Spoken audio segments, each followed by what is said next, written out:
Burp, burp, burp. Squabble up, squabble up, squabble up. Burp, burp, burp. Yo, microphone check. For all you listeners out there, who are the top 5 East Coast rappers of all time? East Coast. That's a tough one. East Coast. That's easy. Who is it? Top 5 of all time. East Coast. East Coast. I have to think about it for a second. It's pretty easy. It's like Jay, Nas. I think about the rest of them, but Big. Nah, Big's not even top. Not even top 10. Not to me. Okay. I know. Everybody really loves Big, and there's a lot of I don't know. Everybody really loves Biggie. I mean, I thought he was cool, but I never had him as a top rapper to me. Okay. Now, he had hits because Puffy, you know what I'm saying? Everybody on Bad Boy had hits in those days. Especially for the club. Right, that's what I mean. Yeah. And so, but like when I went back and listened to his albums, or when I was listening to music and like buying tapes, you feel me? Yeah. Like when I was buying cassettes and CDs and walking down the street on the bus with my CD and my Discman and getting my 12 CDs for 1 cent from Columbia House. The anti-skip Discman. Yeah, you feel me? Like Notorious B.I.G. was not one of my 12 for 1 cent. We talking about 1 cent. Yeah, now. yeah. He was not one of my 12.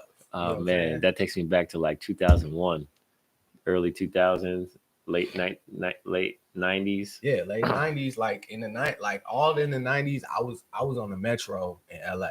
You feel me? Like I was on a bus. Like for whatever reason, my mama wanted me to go to school in South LA, but we lived in West LA, so that's like a 2.5 hour bus ride. Oh my gosh, you feel me? Man, all through the hood. You know what I'm saying? These kids today, transfers. They got it made. You feel me? Getting banged on. You feel me? Where you from, cuz? Nigga, not here. Like, where you from? I don't bang, brother. I don't bang. You feel me? So, it's so when I was on my rides, I wasn't listening to Biggie. I just wasn't. Like, I was listening to a lot of East Coast rappers, but it wasn't Biggie. I like Cannabis more than I like Biggie. Okay. Like, that just wasn't my cup of tea. Now, I get what everybody was saying, but he just wasn't my cup of tea. Yes, it's crazy. He's tight. Just wasn't my cup of tea. I got to throw a Gangstar and Guru in there. So I was definitely listening to that. Yeah. I was listening to Most Def. You know what I'm saying? I was definitely listening to everybody on Ruckus Records. You feel me? What was my man named? Pharoah Monch. Oh, yeah. I was definitely listening to Pharoah Monch. Wu-Tang Clan. Ain't nothing to mess with. Protect Your Neck. Method Man and Redman. Yeah. Like, those was my guys. Like, that's what I listen to more than I listen to Ready to Die or any of the Biggie albums, to be honest with you. And it had nothing to do with the East Coast. Even though I was in high school when Pac died. It was wild. Jazz band. I was in jazz band in 9th grade. When we found out Pac died. Like, everybody came outside, everybody was crying, hugging each other. Like, it was the whole thing. You know what I'm saying? Man, talk about cultural influences, man. Culture influences, you feel me? Yeah. Like, we were heavily influenced by the culture, even though we didn't have social media. Right. Like, how did we know in 1996, while I was in jazz band at University High School in Los Angeles, California, how did I find out that Tupac had died? I was in class. Yeah. There's no social media. No social media. No. Is there even internet? Well, there's internet. We didn't have the internet. Yeah, but not on our phones. We didn't have phones. Yeah. I didn't have a cell phone till college, bro. Yeah, I didn't have one till senior year in high school. That's what I'm saying. Like, you didn't have no cell phone. Like Yeah. we're talking about ninth grade. We're talking about 96. Yeah. My sister was a senior. There was no screens on the phone. There was no touch screen. There was no touch screens. And now, and I found out, my whole school found out. We was all outside. I don't know.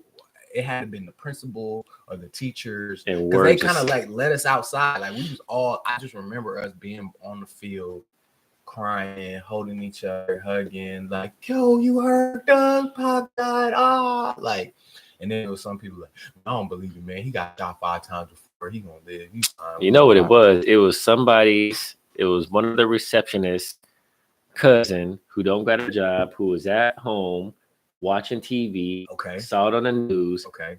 Text, or not even text. Called the school. On somebody a school phone. On a school phone. Somebody had to call the school. On the school phone. And really like let us know, because I remember being in school, like I said, being in band class, like jazz band. And we used to play all the cuts. We was playing like, only know. We was playing that. Mm. We had the dopest drummer. But anyway.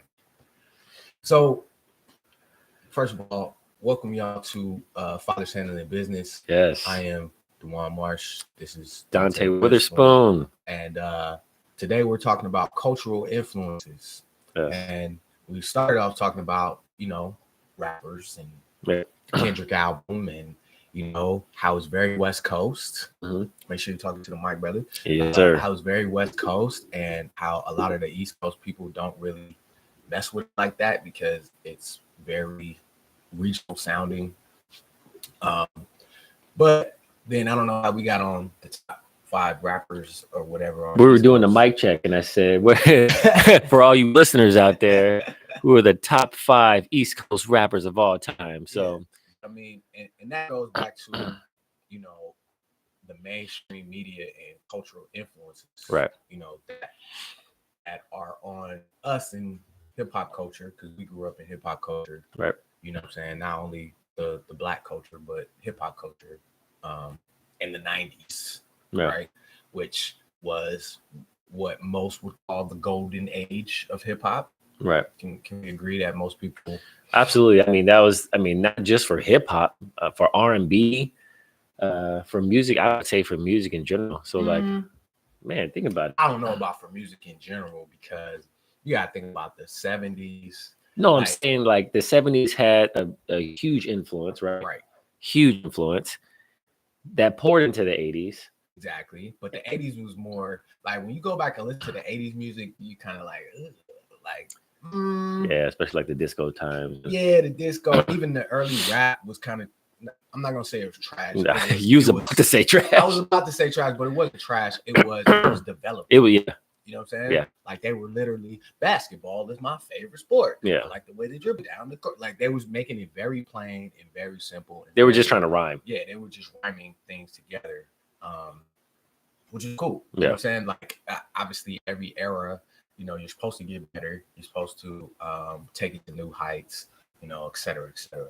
So, but like you said, I feel like for R&B as well, the 90s was a golden age. And we're all influenced by that. So now, 20 years later, 25 years later now, people are still being influenced by the mainstream media and culture. And so I didn't have my father growing up, so I'm not gonna say the streets raised me, but I was out in the streets, you know what I'm saying, learning things as a teenage boy. You feel me? And so how to talk to women, you know what I'm saying? Yeah. How to handle myself, how to get money, you know what I'm saying? All of those things were taught to me by my peers and hip hop. Yeah. Keep it all the way G. Like, that's what raised me. Yes, my mother was there, and I had my godfather kind of in and out, you know what I'm saying? So that I did have examples, but that wasn't my main influence. Yeah. So keep it all the way 100. And what we want to talk about today is protecting our kids from the mainstream media and cultural influences. And not all mainstream media and cultural influences are bad. but there are some out there that have specific agendas. And everyone's going to be different. Like some people, they're not going to care. They're just they're free spirited and like, hey, you know what? You can listen to, you can do whatever you want to. So some parents Is wild because that's the 90s.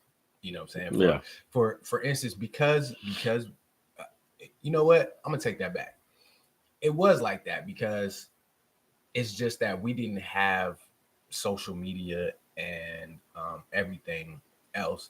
Our parents just told us to go outside and play. go outside and play, and then a lot of us were latchkey kids. Yeah. So can you explain what a latchkey kid so is? latchkey kid People is who don't so know? it was a time where as kids, and it started when I was, I think, fourth grade, where I had a key to house and you wore it around your neck on a shoestring, and you locked up when you left to go to school, and then you were able to get back into your house when. So I was walking to and from school in the fourth grade, and I was Fourth grade. fourth grade, and I was at home. I made my breakfast in the morning, uh, ate breakfast while watching VR Troopers, and I walked to school with my friends. I was a Power Ranger hater, but and then after school, would come home. Yeah. Had to do all my chores and my homework and all that stuff before I could even go outside. Right. And then until my mom got home. So like I was raising myself at fourth grade. Right. Can you imagine that today? Man, I just saw something where a parent got the cops called on her. And the cops showed up to her house and arrested her because she sent her 10-year-old child to the store by himself. Like walking or like walking. He went to the store by himself. Somebody, I don't know if it was a store clerk or whatever, they called CPS and they came and arrested this woman. She was like, what's going on? Like, I just sent my son to the store. Like, no, that's child endangerment or whatever they want to classify it as. Like, you know how many of our parents would be in jail? Oh my gosh, yes. Like all of them. Yeah. Like, I mean, we don't even have to talk about that. Like, you know, our parents used to send us to the store with notes to buy cigarettes and all kind of stuff. Yeah. You know what I'm saying? Like, that was just commonplace. But now a woman 10 years old, we're talking about 10 years old. Yeah. Like, he's not a baby. So, you know, bringing back to the Bible in Proverbs 22:6, it says, train a child up in the way that he should go. So even when he is old, he will not depart from it. So as parents, we are called to guide our children in a godly direction, right?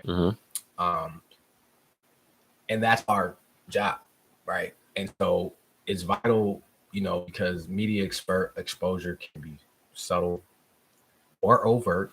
Oh yeah. You know what I'm saying? And it impacts children's views on relationships, morality, and self-worth. So as parents, we have to be proactive. Or the media becomes a default educator. I can't tell you how many times I've seen and just shook my head at 1-year-olds, 2-year-olds with tablets as their babysitter or phones as their babysitter, just because they whine, oh, here, give it this phone, shut up. You know what I'm saying? And then the parents go off and do something else. You don't know what they're looking at. Yeah.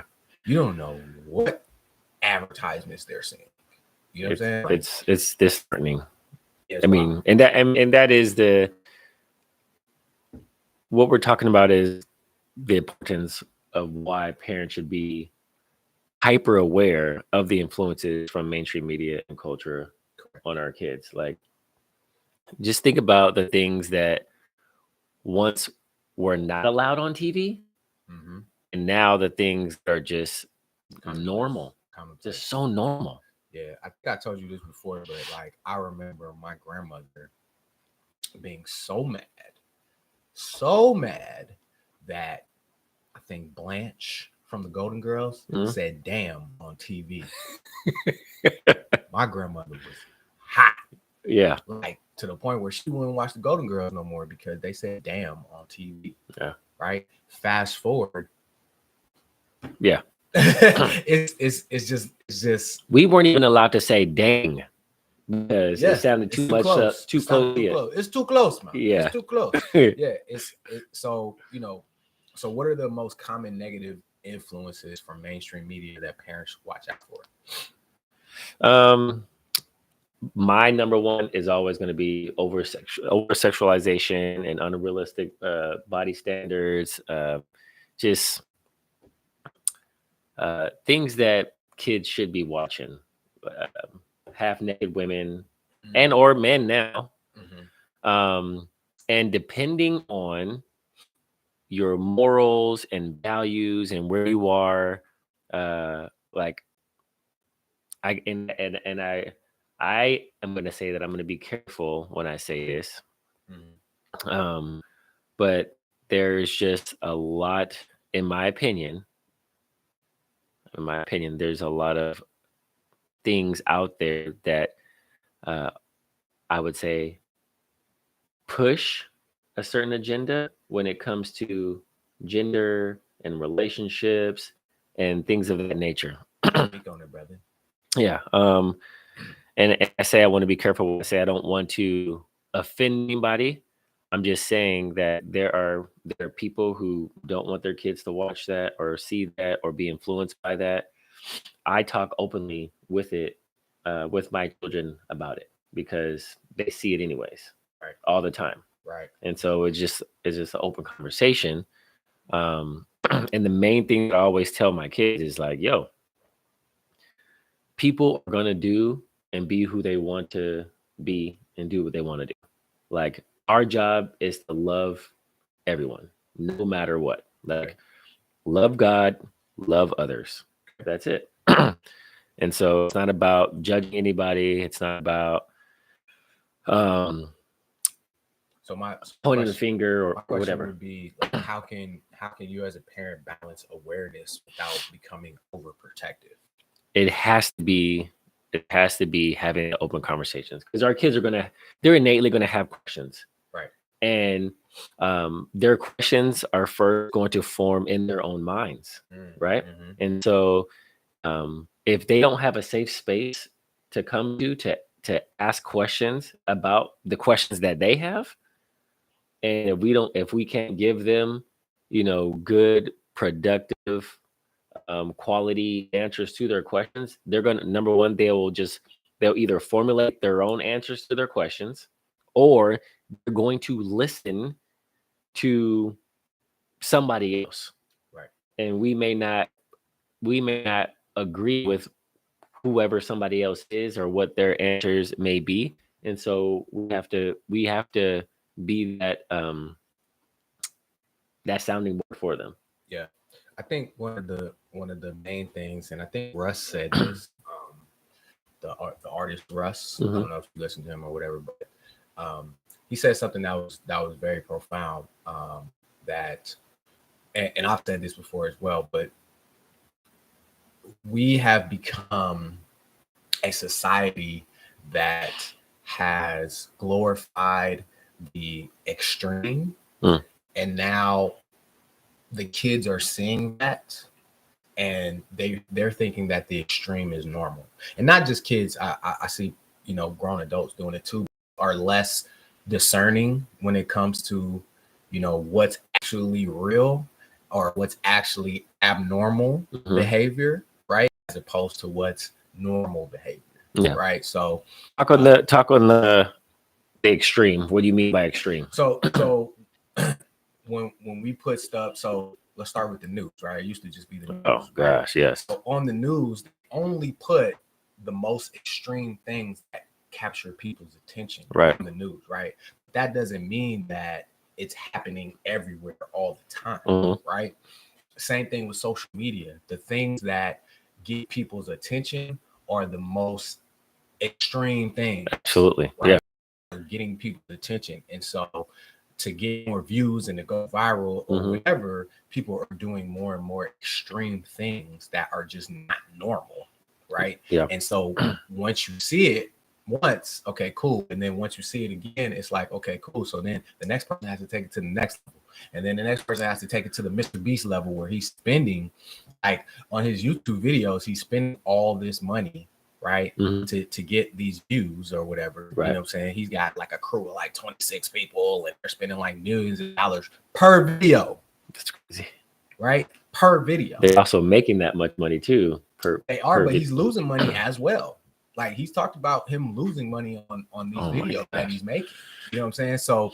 So we're looking at that and we're thinking that that's normal when that's not normal. It is abnormal, right? 1000%. And it's hard for a youngster who's not fully developed to discern what is real and what is not, and what is normal and what is not, right? Yeah. It was different for us.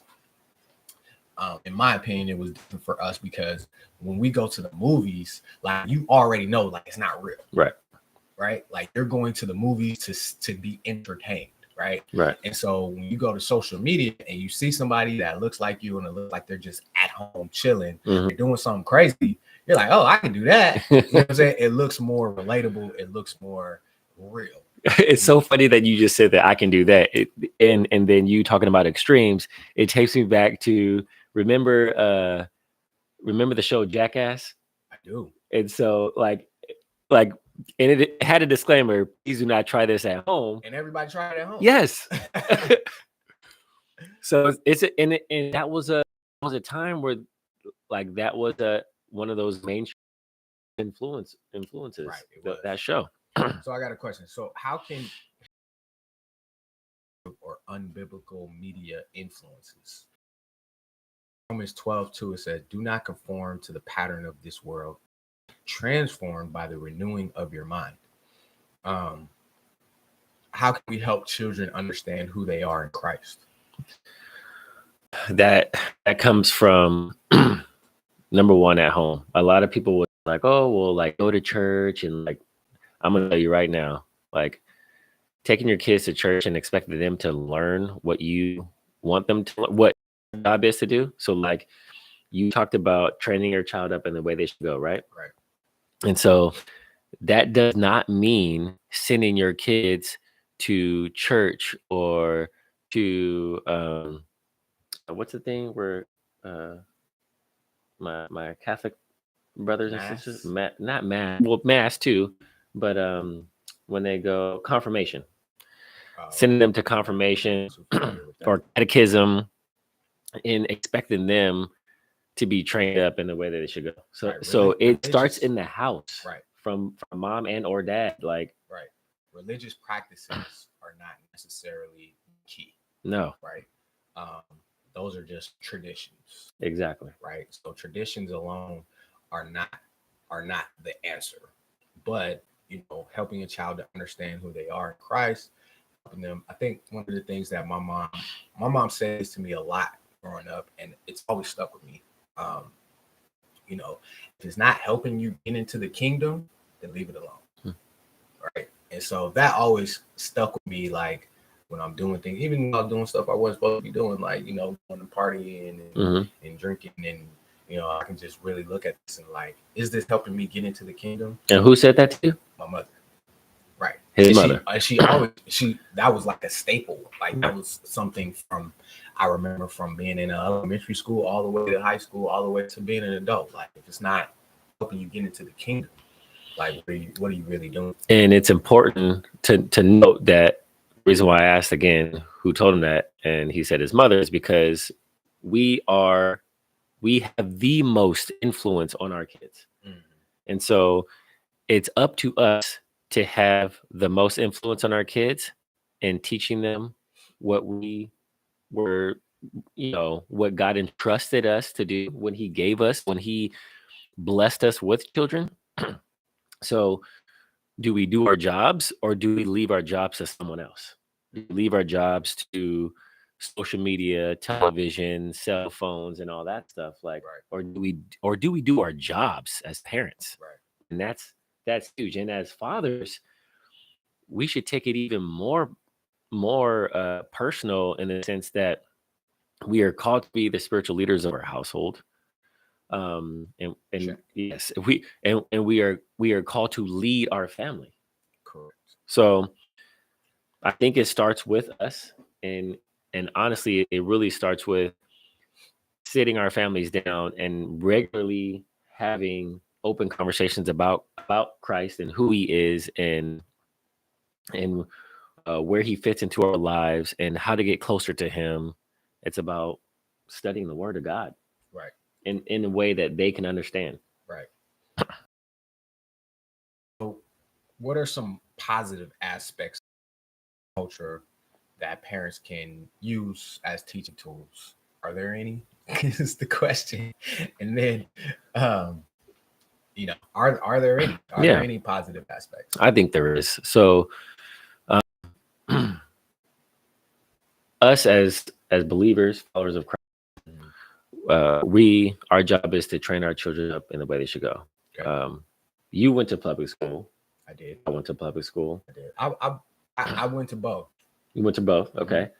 At different times in my life. I What went to about your private, kids? and my kids went to public school, but for most of their life they went to charter school, Okay. which was a little bit different, but it's still public. Yeah.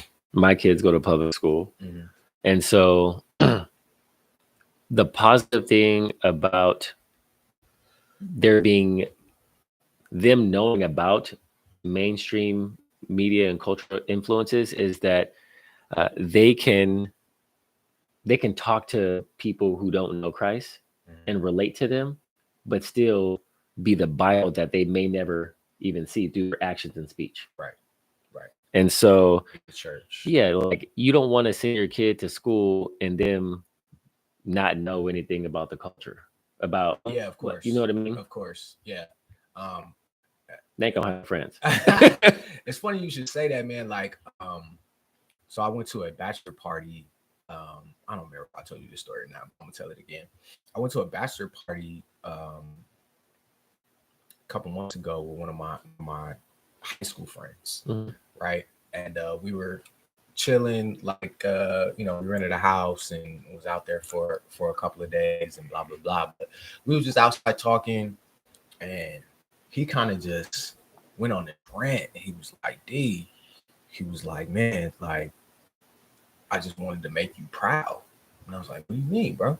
He was just like, you was always telling us, to be in the house and to go this way and to not go that way. And like he's talking about when we was in high school, I didn't even remember doing this. You know what I'm saying? But just the fact that, my mother had instilled Christ in me. And even though I was in the streets a little bit trying to, be out there, just I didn't know the influence that I had on my friends because they didn't have that, foundation, right?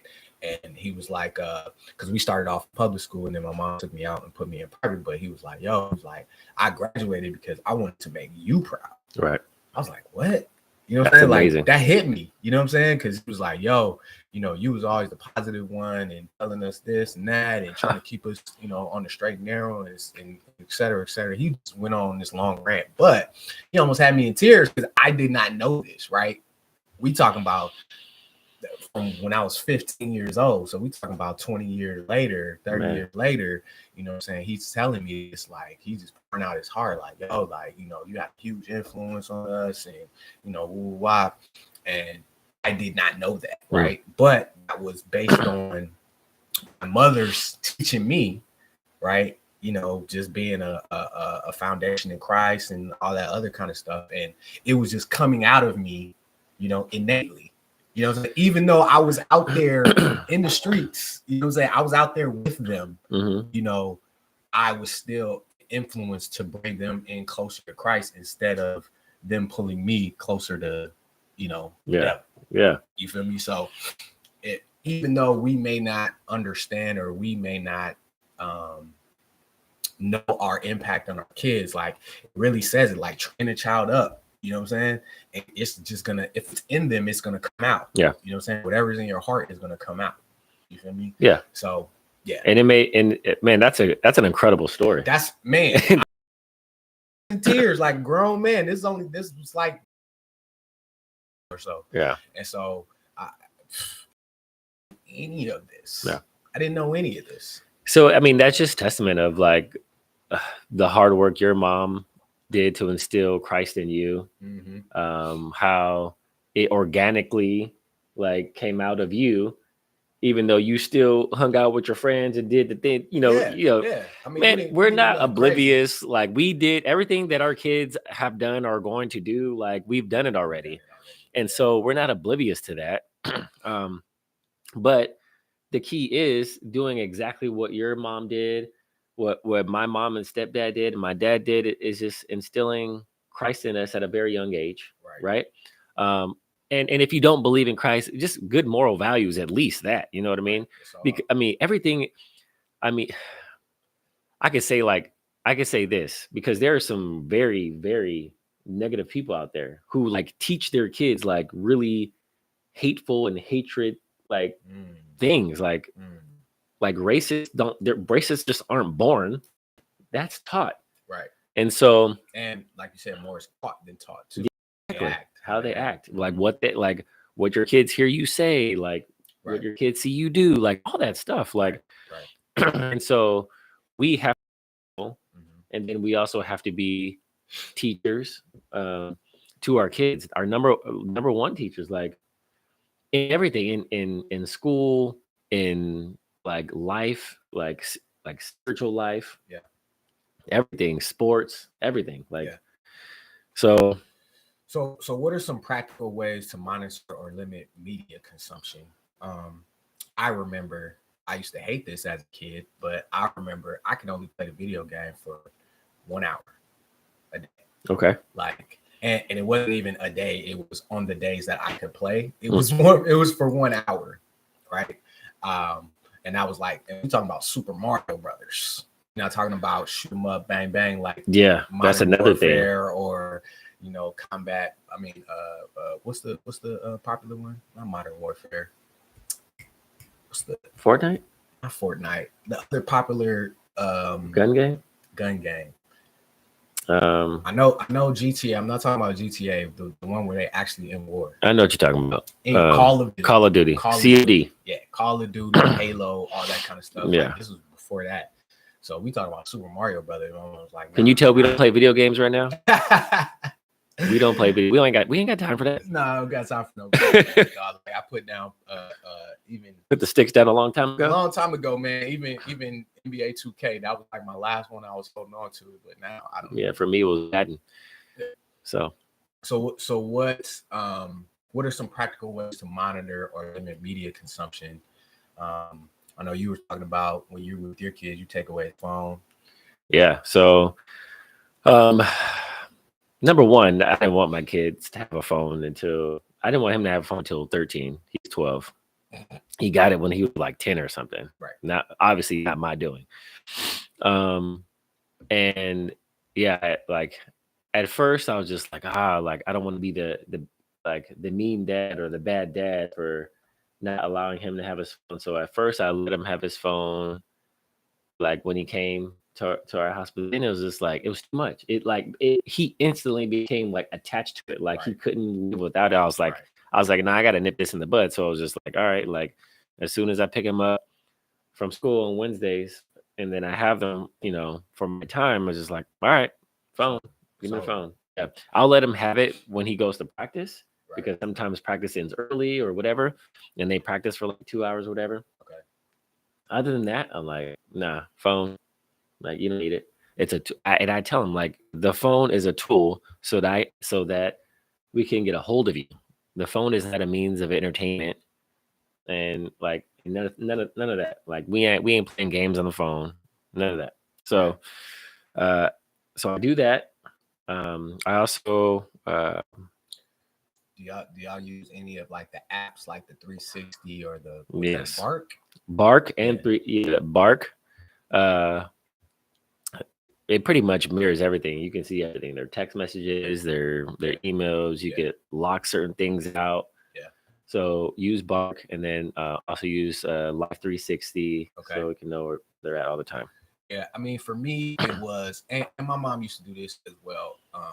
For me, it was random spot checks. Yep. That was my thing. Like they might be just walking around the house, you know. I just stop them. Hey, let me see your phone, right? Just right away. Open it up right now, right? And so I want to catch them off guard, so that the Lord sees everything that we do, right? Yeah. You know what I'm saying? Obviously, we don't see everything our kids do, but if they feel like I can spot check you at any time, you know what I'm saying, then they're going to be a little bit more on guard about what they do. You know, I've called my son a couple times, you know what I'm saying, on Snapchat, you know what I'm saying. I mean, it's just because he's handsome. He's my son, you know what I'm saying. He got the females on him.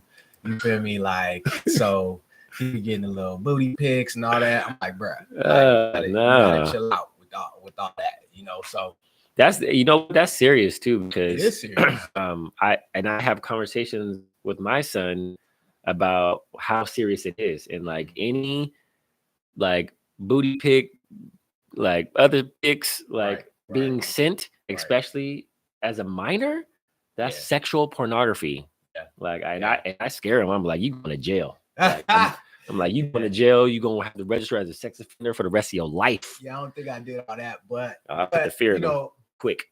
What I noticed is that my son, my older son anyway, he wanted to, as he got closer to God, like he wanted to be free of like that sexual lust, you know what I'm saying? So he would be like, Dad, can you take my phone?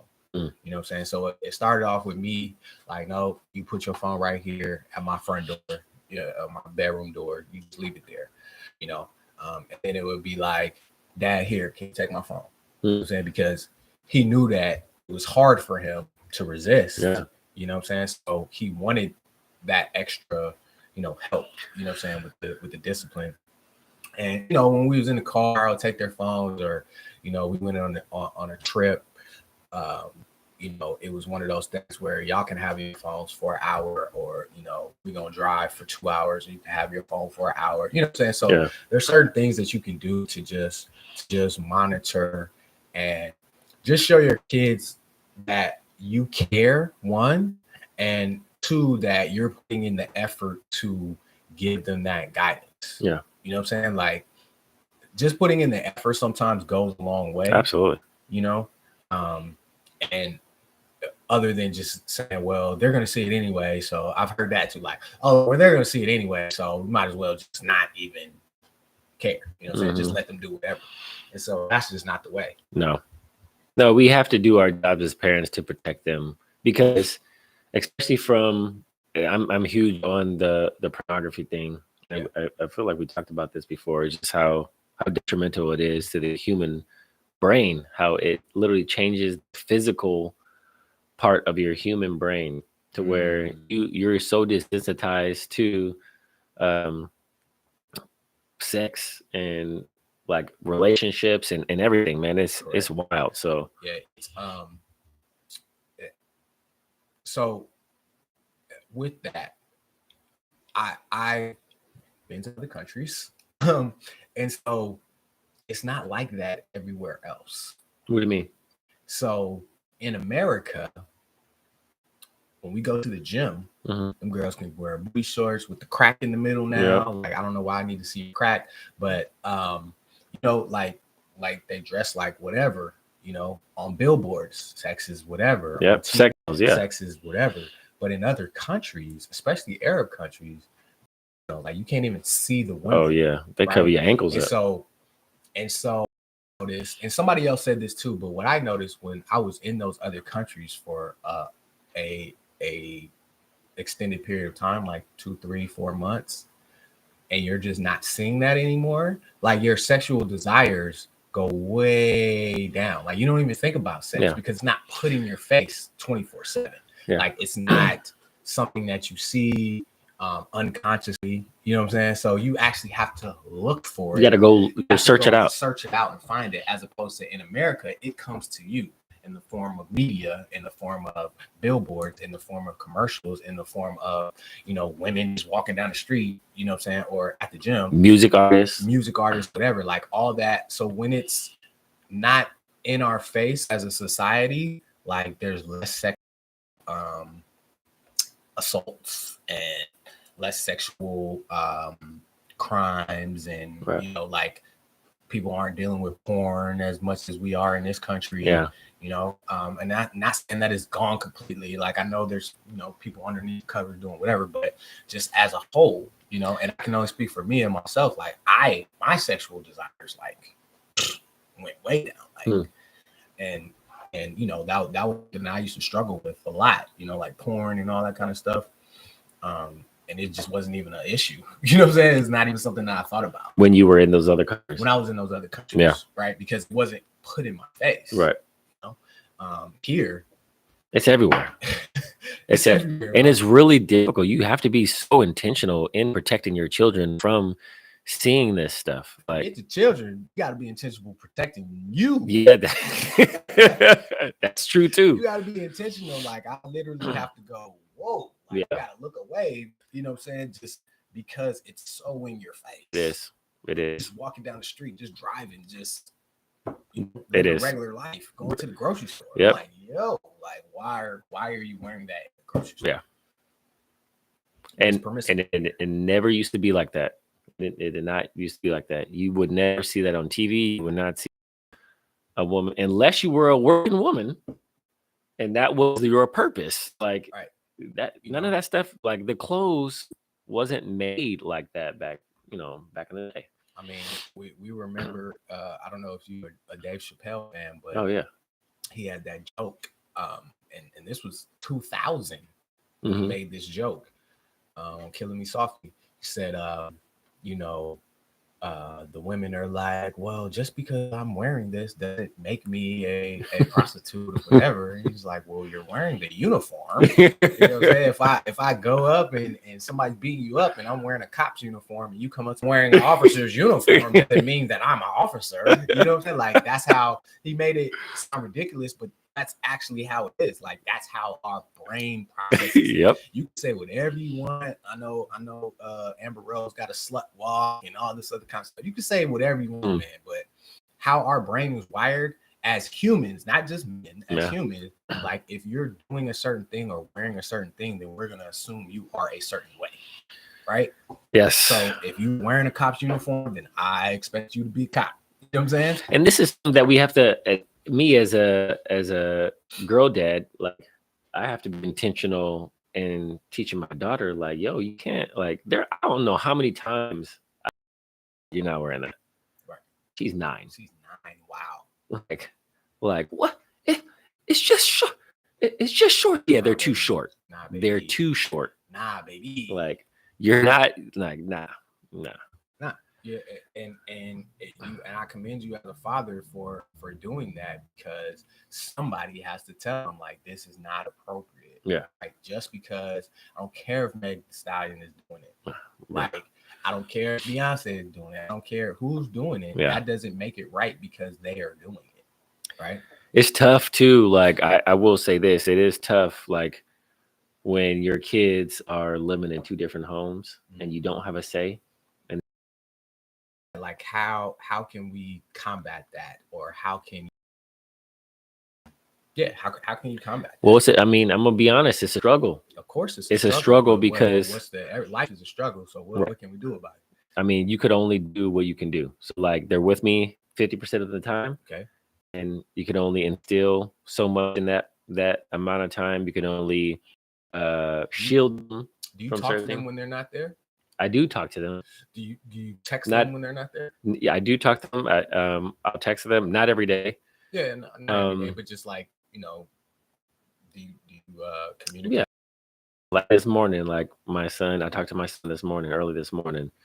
Or sometimes it's kind of hard because they're at school for an extended amount of time in practice, and then by that time it's like they're getting ready for bed. Yeah, you gotta hit them with the Mufasa. You know what I'm saying? Just hit them with the text every now and then. Remember who you are. I do that with my son sometimes. Like I'll send him a random text, you know, like remember you're a child of God. You know what I'm saying? Or remember, or I'm proud of you because, you know, XYZ. Yeah. You know what? I am gonna start doing that because I can guarantee you they had their phones. Yeah, of course they got their phones. When they're not with me. Yeah, of course they got their phone. No shade. You know, and most of them got their notifications on, and I try to keep my texts short Mm-hmm. so that they see it as the notification pops up. Mm. You know what I'm saying? Even if they don't, if they try to not open it or read it, oh, I know it's a text from dad or something like that. Yeah. Now you're gonna see that's gonna say, remember who you are. You know what I'm saying? Just hit them with the Mufasa line. That's all you really need, because all you're doing is reminding them, right? Mm-hmm. Like we always talk about how God speaks to us in a still, soft voice. You know what I'm saying? He normally doesn't yell at us a whole paragraph, right? You know what I'm saying? Like, he gave us a book for that. And so if you're doing your job as a parent, you know, when you have your time and you're speaking to them and talking to them. So when you're not around, just a simple reminder. You know what I'm saying? Just a simple reminder, like I said, hit them with the Mufasa.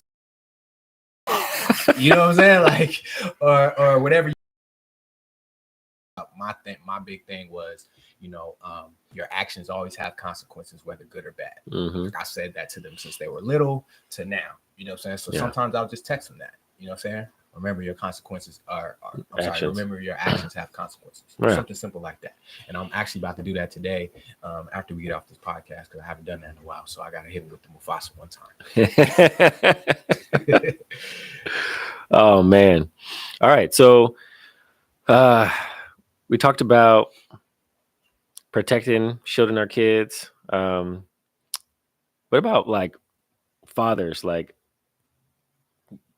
guiding their media consumption? Like, what did you do as far as like guiding them and what they can and cannot do? I know you said that your son would go and, you know, give his phone to you at some point, but as far as like what they watched and what they didn't watch. So around me, like I said, we didn't listen to any music with cussing in it. We didn't. So we only listened to CHH. We listened to Christian rap. Like just full stop. And then we didn't. I never took them to any R-rated movies until they were grown. Right. So like, me and my son went to go see Bad Boys, whatever. 17. And so, but that was, I mean, he's 20, 22, 23. You know what I'm saying?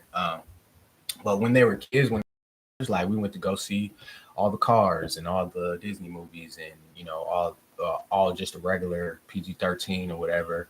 You know, as they got older, as they got a little bit more mature, you know what I'm saying?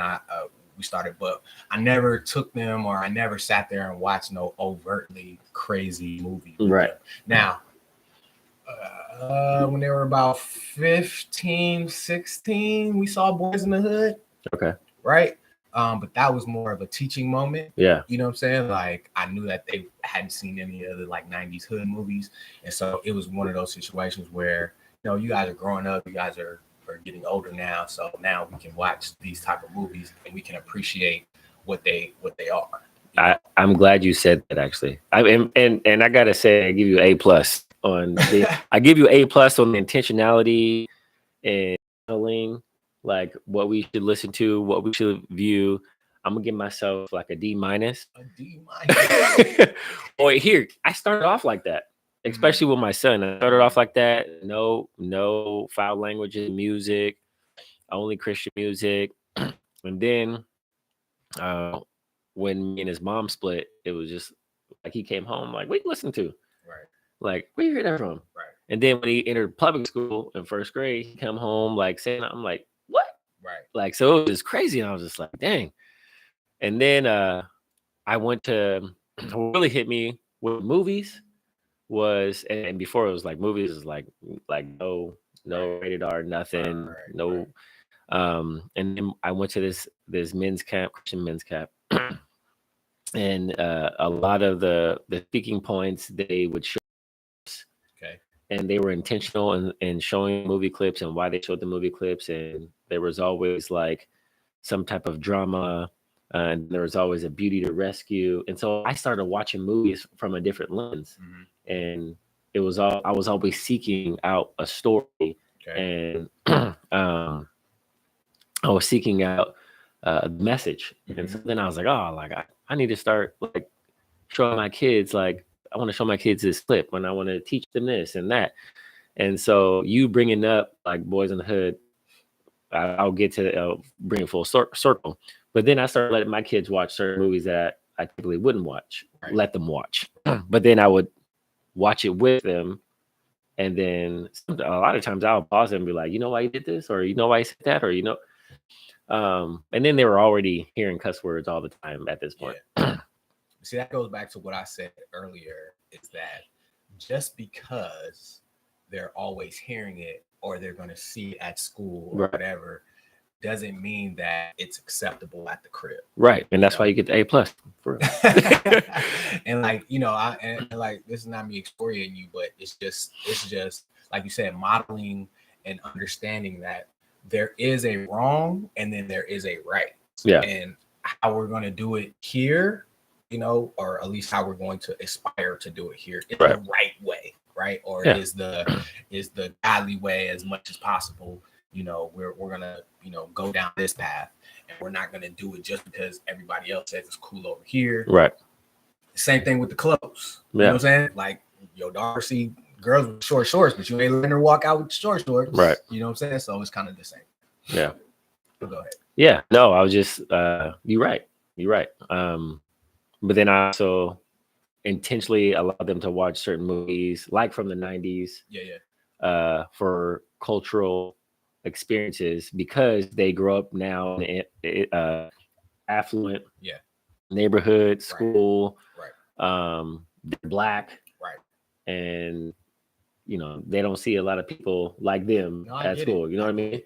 And then when they go and hang out with in different cities or play in different cities where there's all Black kids, and they don't know the lingo or they don't know like what's what, then it's just like, well, that's on me too. You know what I mean? Yeah, no, I hear you. Yeah, I mean, everybody has their different thing, and your kid's maturity level. Yeah. Too mature sometimes. Yeah, too mature sometimes. But at the same time, you have to have discernment on what you let your kids do. And we all do as parents. In here, let's wrap this up. What do you want to leave with the good people out here? Number one, we are the most influential people in our kids' lives. If we want to be. Regardless. No, like, even if we don't want to be, like, if we're not intentional at doing something, that's going to show. If we are intentional, that's going to show. Like, like even the not being there, like, we still have an influence on them. Yeah, it could be a negative influence. I agree with that. So, number two. Number two. The most influential as parents. Number two. Number two, I would have to say is like being influential. We have to also be intentional in how we train up our children. Okay. So ask yourself the question, like, what do I want my kids to be like? We are the most influential. 2, we must be intentional. And what's 3? Hear from the Lord, man. Yeah. And with your kids. Yeah, I would say that. Like, how does faith play a role in? Yeah, how does faith play a role in?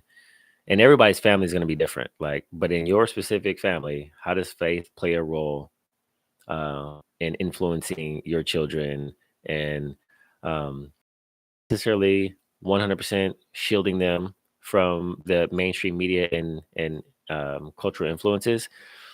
But how does it play a role? Like, what are you doing? What are you showing them? What are you saying to them intentionally to put your mark on that? Put God's mark on that, I should say. 100%. All right, so we appreciate y'all stopping in with us today, listening, and let us know your comments, let us know your thoughts, let us know the things that you've done or are doing. And we'll check y'all out next time. This is Father's Handling Business. I'm DeJuan. That's Dante. Peace. Hey. Perfect timing. All right, perfect. I gotta bounce.